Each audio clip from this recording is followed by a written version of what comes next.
Les organisations syndicales de médecins, Sinamed, Simeco, Silimed et autres accordent un délai de 72 heures au gouvernement congolais pour respecter ses engagements pris vis-à-vis des médecins des services publics de l'État dans le cadre du deuxième avenant à l'accord du 3 août 2021 signé le 21 mars 2023.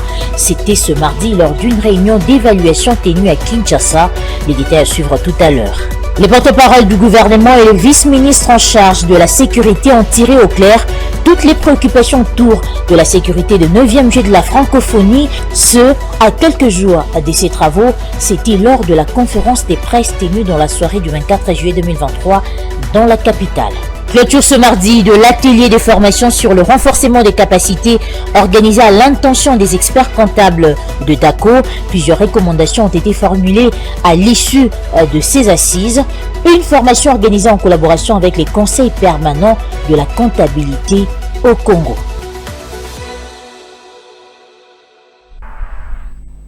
Bienvenue à tous, mesdames et messieurs, si vous nous rejoignez sur Ecofin Télévision pour vous informer.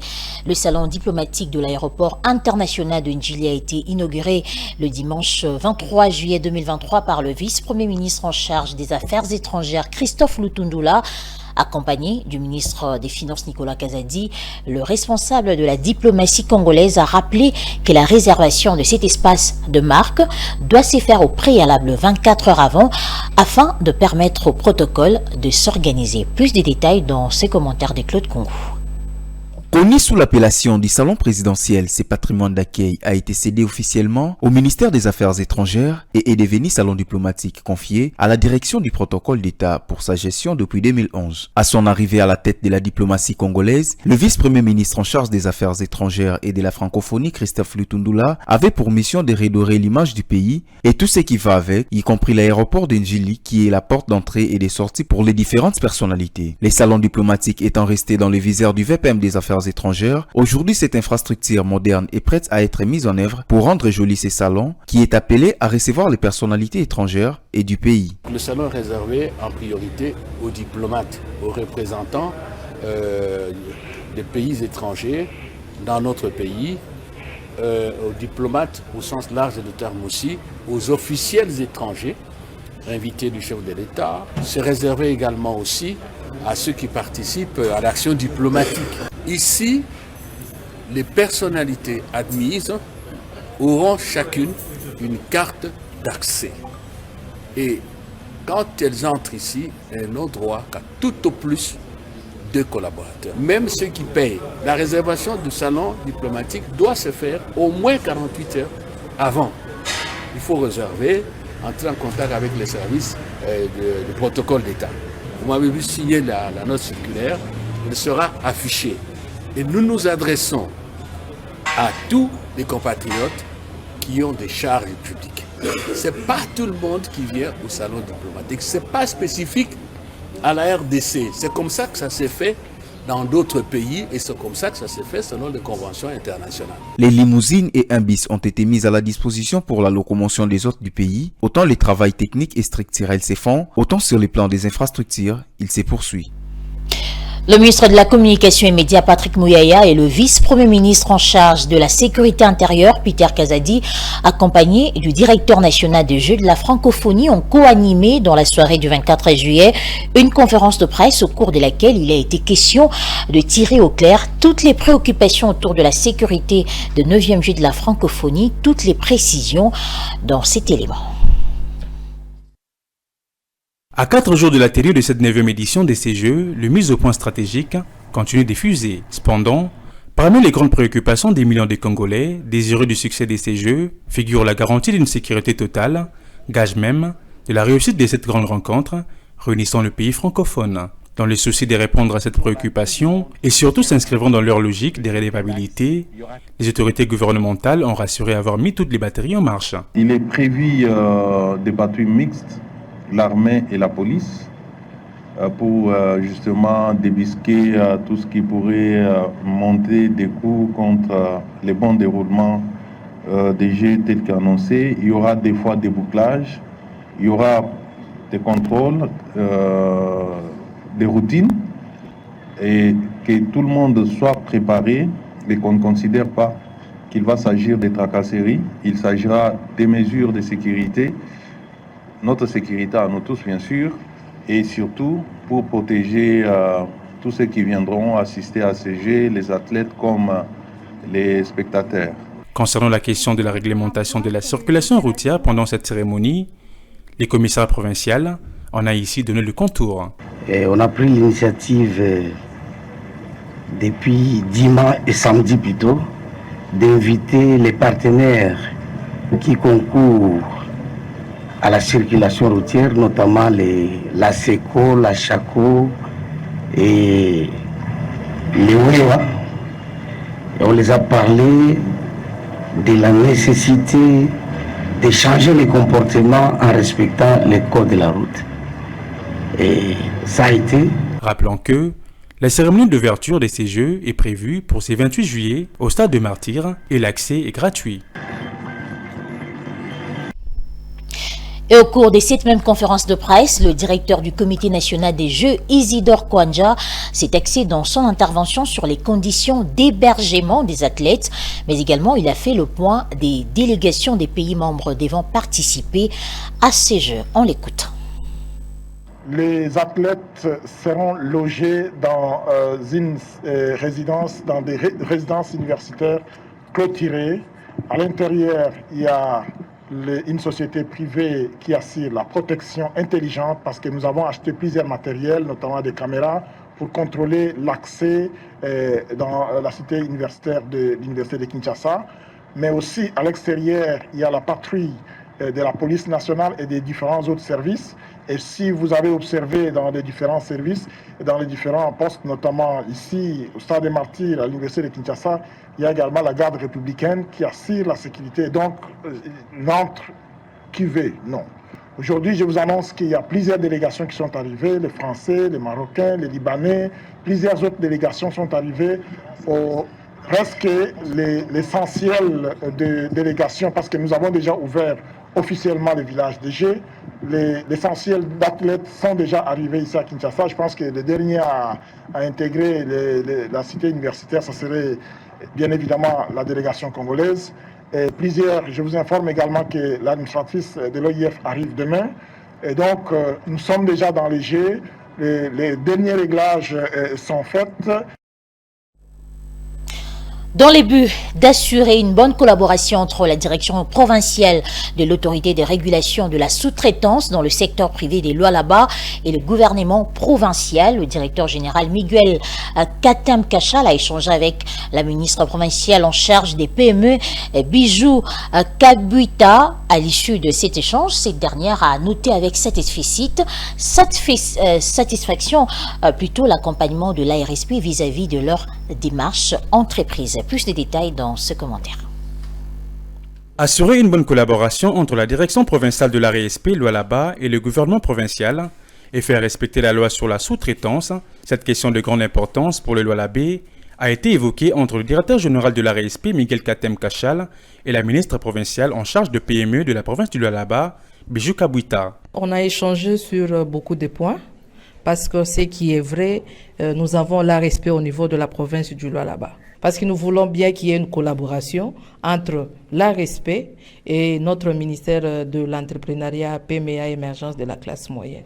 Et après échange avec le directeur général, il nous a rassurés, il nous a encouragés. Il a encouragé notre démarche et il dit que nous tous, nous travaillons pour l'intérêt public. De cet échange, il se dégage la mise en place d'un cadre de collaboration entre le gouvernement provincial de Lualaba et la direction de l'ARSP, ainsi que le contrôle qui sera effectué dans les entreprises dans cette partie du pays. Pour la ministre, l'accompagnement de l'exécutif provincial dans le contrôle des entreprises du Lualaba suscite et rassure les bénéficiaires qui sont les sous-traitants lualabais. De cette façon, que l'on pourra matérialiser la vision du chef de l'État, Félix-Antoine Tshisekedi, celle de créer la vraie classe moyenne congolaise, ce qui permettra la création des millionnaires congolais. Voilà, je le disais au sommaire de ce journal, 72 heures, c'est le délai que plusieurs organisations syndicales des médecins SINAMED, SIMECO, SILIMED, SIPUMECO ont lancé au gouvernement congolais après une réunion ce mardi évaluant les engagements du gouvernement pris vis-à-vis des médecins des services publics de l'État dans le cadre du deuxième avenant à l'accord du 3 août 2021 signé le 21 mars 2023. Betty Tanfou et Pichunzita nous en disent plus. Réunis comme un seul homme, le syndicat national de médecins SINAMED, le syndicat de médecins de la République démocratique du Congo SIMECO, le syndicat libre de médecins SILIMED et le syndicat pour intérêt public de médecins du Congo SIPUMECO ont analysé la situation réelle sur terrain.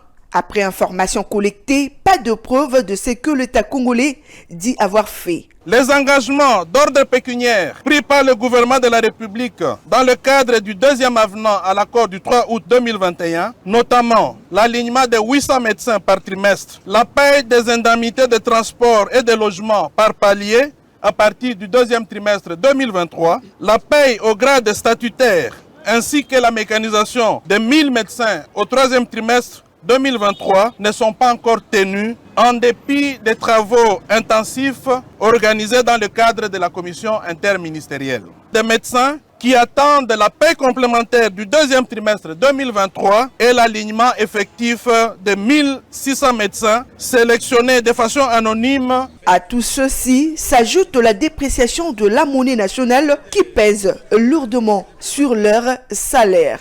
La dépréciation de la monnaie nationale a largement et lourdement réduit la capacité financière des médecins des services publics de l'État et aggravé sa situation sociale déjà précaire. Le syndicaliste réuni qui prend en témoin l'opinion tant nationale qu'internationale que le gouvernement sera seul responsable de tout mouvement des mécontentements de médecins si jamais les signaux clairs ne sont pas donnés. Pour ce faire, ils ont donné 72 heures, se réservant le droit de recourir à toute les voies légales devant amener le gouvernement congolais au respect des engagements pris envers le médecin de service public de l'État. La grande dépendance de la République démocratique du Congo au secteur minier l'expose fortement aux variations des cours internationaux des matières premières, des variations qui impactent sur les finances publiques, vu son modèle de croissance qui demeure encore trop peu diversifié malgré que sa situation économique plus favorable pour les horizons à venir. Fulgence Milay détaille les faiblesses de l'économie congolaise. Lors de la baisse des cours en 2019, où le cadre économique du pays était fortement fragilisé au point de nécessité, l'intervention d'urgence du FMI, grâce à la remontée rapide des prix des matières premières ces dernières années, la RDC est placée aujourd'hui dans une situation meilleure que approuvée par les programmes du Fonds monétaire international en 2021. La RDC a vu en 2022 sa notation souveraine améliorée par 2 agences de notation internationales, pendant que le secteur minier avait permis au pays de maintenir une croissance positive. Au plus fort de la crise liée au Covid en 2020, le prix des matières premières exportées, dont les cobaltes et les cuivres étant élevés, favorisant largement les investissements dans les secteurs et l'augmentation de la production, ce qui a permis, avec la fin de mesures des restrictions sanitaires liées au Covid, de maintenir la croissance à un niveau élevé. Le PIB a aussi affiché une croissance de 8,5% en 2022 selon les FMI, après 6,2% en 2021. L'inflation en hausse de 13,1%, en montant en miel, du fait de la forte hausse des prix des produits importés, de l'énergie et des transports, est restée somme toute limitée.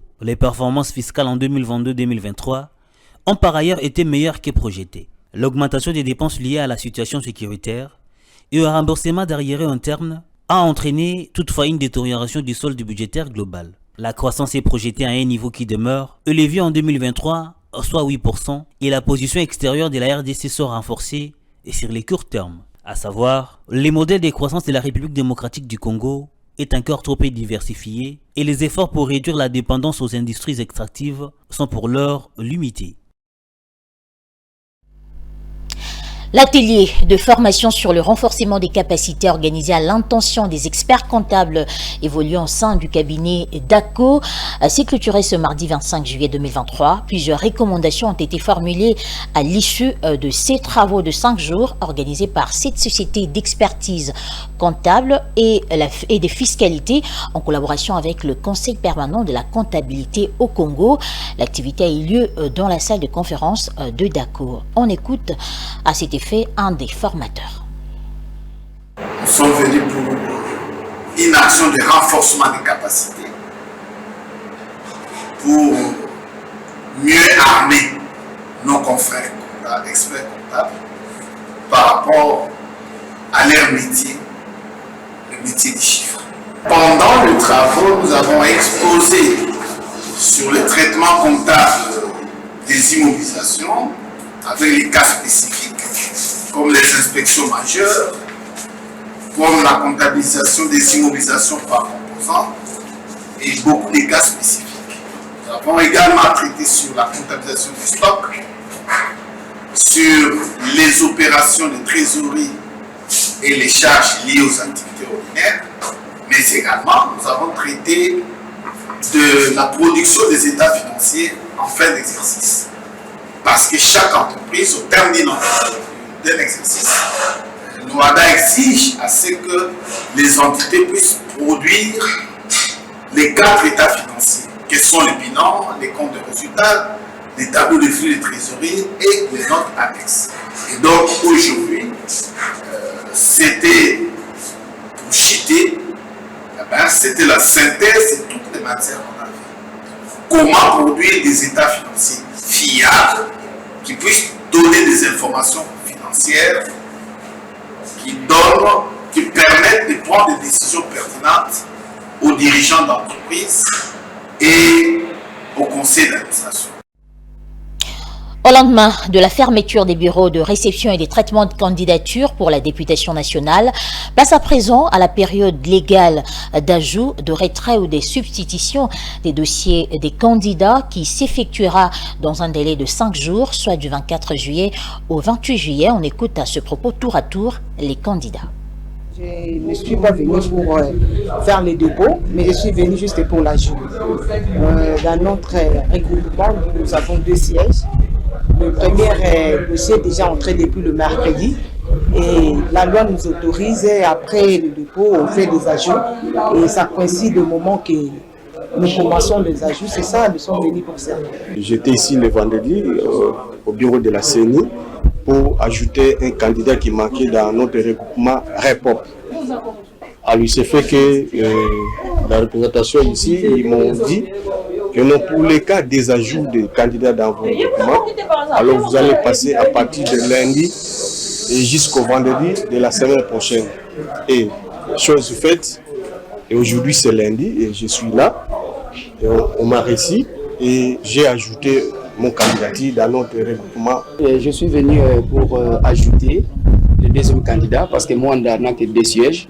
On avait déjà introduit un candidat et maintenant aujourd'hui je suis venu pour ajouter le deuxième candidat. C'est ça qui justifie ma présence ici. C'est la période que la CENI, selon le calendrier, qu'on nous a dit de venir compléter. Ces possibilités, il y en a et c'est ce que nous avions fait. La Commission électorale nationale indépendante a, dans un communiqué de presse rendu public lundi dernier, annoncé le début des opérations de délivrance gratuite des duplicata des cartes d'électeurs. Cette annonce a suscité auprès de la population quinoise approchée ce mardi 25 juillet une grande satisfaction, surtout pour les personnes dont les cartes d'électeurs avaient disparu. Ils ont également insisté sur l'amélioration de la qualité des cartes dont les écrits disparaissent. Les détails dans ce reportage de Divine Mouenze et Sili Chamala.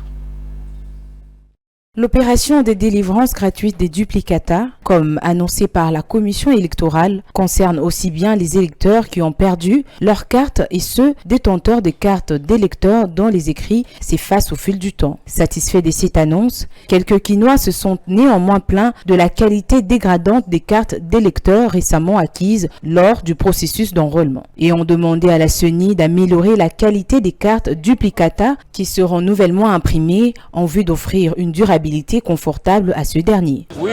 Nous louons cette initiative du fait que nous avons besoin des élections dans notre pays. À cause justement de la mauvaise qualité de ces cartes d'électeurs, on n'arrivait plus à m'identifier. Pourtant, les informations reprises dans la carte me décrivent bel et bien. Cette initiative d'accorder une mesure de grâce à toutes les personnes dont le cartes d'électeurs ne sont plus lisibles est amplement louable. Mais seulement, ils doivent cette fois-ci veiller à la qualité de ces cartes.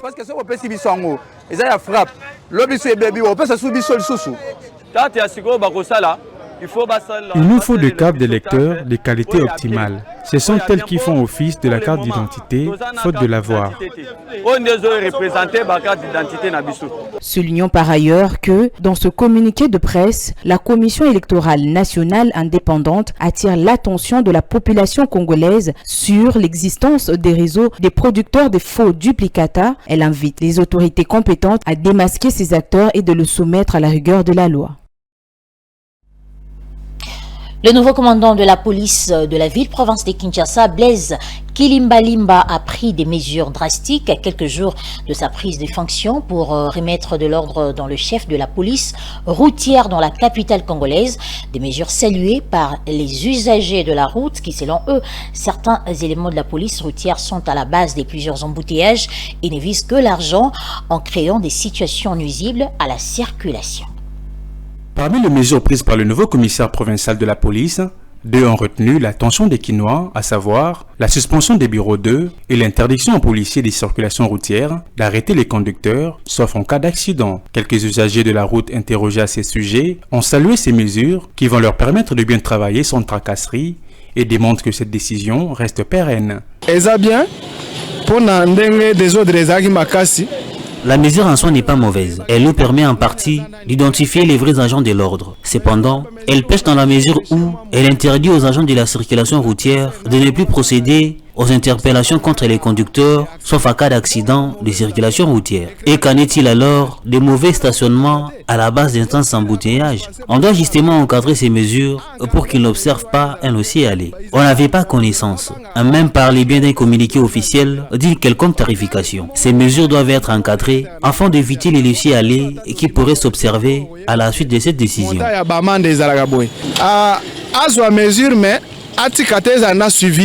Mais dans l'entretemps, encadrer les mesures pour créer liberté dans l'anzelate.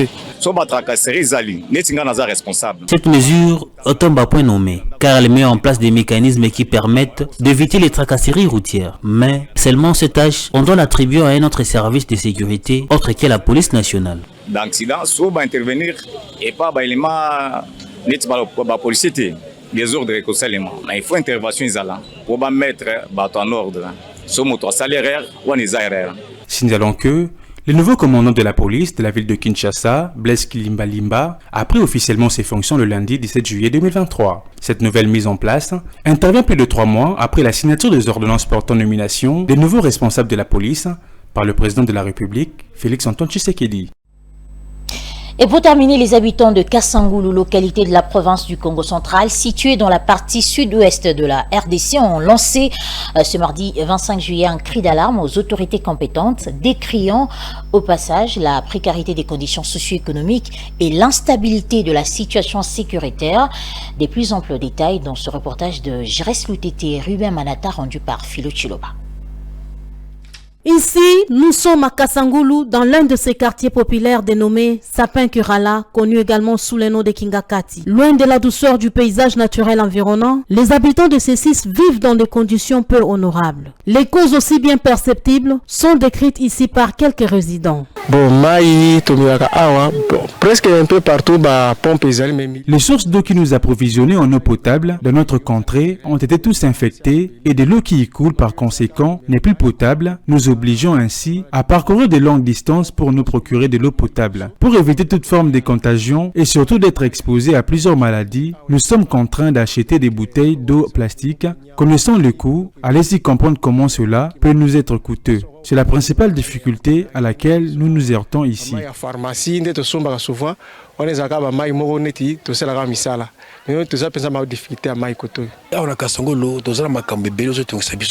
Nous sommes heurtés à plusieurs problèmes ici à Kazangulu dans l'insécurité. On est exposé à des extorsions, à des viols, à des cas d'enlèvement des enfants. Plus grave encore, ces fauteurs de troubles, il faut arrêter, ne sont pas inquiétés. Le taux de la délinquance a atteint ici son pic les plus élevés. Le jeune se drogue au vu et au su de tout le monde. D'autres problèmes, la famille bat son plein. Associé à cela, la qualité dégradante des routes. Et il n'y a pas moyen d'effectuer paisiblement les transactions. Le chef coutumier se sont procuré toutes nos terres qui nous servaient des plantations.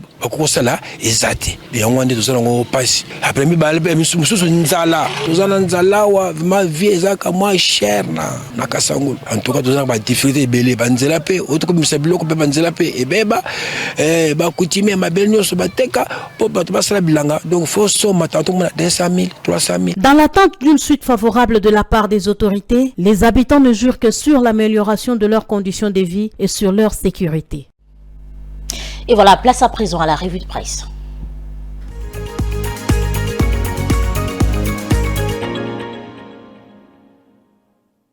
Bienvenue dans cette revue de presse sur Ecofin Télévision. PDL 145 territoires, les premières infrastructures sous la fumée de l'IGF, un titre à lire chez nos confrères de la prospérité. Les confrères nous informent que le PDL 145 territoires est de plus en plus une réalité. D'après la prospérité, près de 50% de 1210 écoles primaires, 788 centres de santé et 145 bâtiments administratifs attendus dans l'ensemble. Dans sa première phase seront livrés début août et courant septembre, le restant vers la fin de l'année. Le confrère précise que c'est les paris gagnés pour les 3 agences d'exécution du programme AEP, à savoir le PNUD, les BCECO et la CFF, sélectionnés pour sa mise en œuvre et en charge chacune d'un nombre donné de territoires.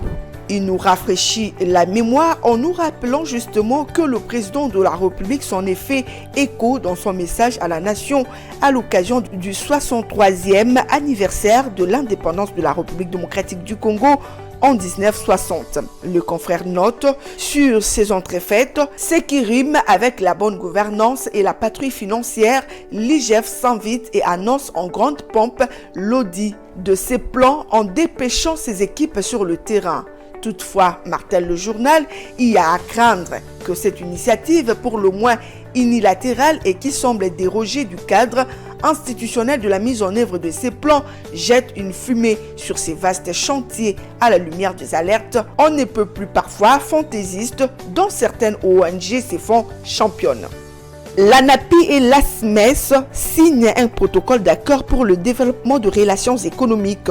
Nous apprend l'avenir. Le confrère note, selon un communiqué en leur possession, le protocole d'accord a été signé lors d'une cérémonie officielle qui s'est déroulée le 24 juillet 2023 à Casablanca. Il précise, c'était en présence du directeur général de l'ANAPI, M. Anthony Kinzo, et du président de l'association marocaine des exportateurs, Hassan Santissi. D'après le journal, cette initiative est le fruit d'une première visite fructueuse. D'après le journal, cette initiative est le fruit d'une première visite fructueuse effectuée par le directeur général de l'ANAPI au siège de l'ASMEX en mars dernier, qui a permis au journal de compléter, d'établir un dialogue constructif et de jeter les bases d'une coopération mutuelle bénéfique. L'objectif de ces protocoles, écrit le confrère, d'abord est de promouvoir les relations économiques en florissant les investissements, les échanges commerciaux et les transferts de savoir-faire entre les deux nations. Cette collaboration renforcera, martèle le journal, la compétitivité des entreprises marocaines et congolaises tout en créant un environnement propice à l'émergence des nouvelles opportunités d'affaires pour les investisseurs et les exportateurs des deux pays. En marge de la cérémonie officielle, nous apprend le journal, s'est tenu un webinaire intitulé Doing Business with DRC qui visait, d'après le journal, à informer les acteurs économiques marocains sur les opportunités d'investissement en République démocratique du Congo. Aux côtés des dirigeants de l'ANAPI et de l'ASMEX était également présent l'ambassadeur de la RDC au Royaume de Maroc, Henri Mangaya Yange Mondoa. C'en est fini pour le quelques tabloïds qui ont attiré notre attention sur le plan économique, apparu justement à Kinshasa ce mardi. Mesdames et messieurs, merci à vous de votre attention soutenue.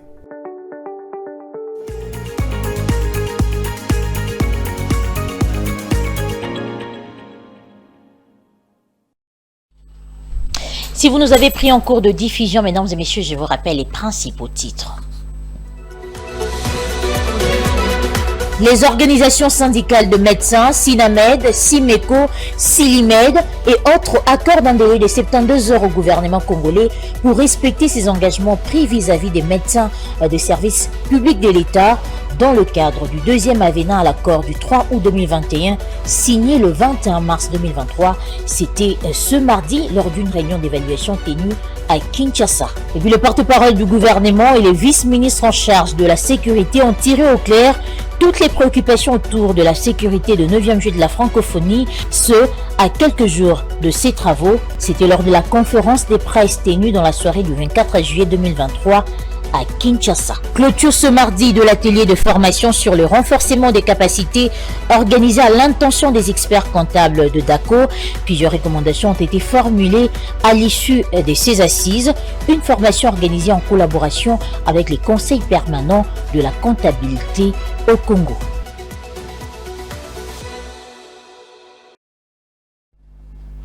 Et voilà, c'est par ici que nous mettons un point final à cette session d'information, mesdames et messieurs. Merci à vous de l'avoir suivi. Je vous invite à faire un tour sur notre page YouTube, Facebook, Twitter, Instagram et TikTok. Au revoir.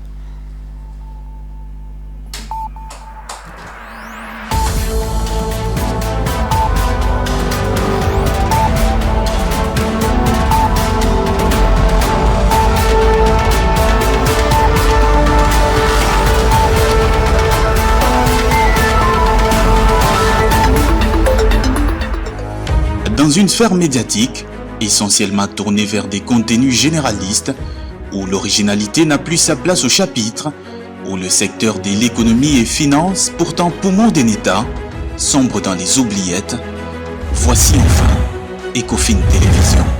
Économie et finance télévision, votre chaîne thématique essentiellement économique, vous offre un contenu original.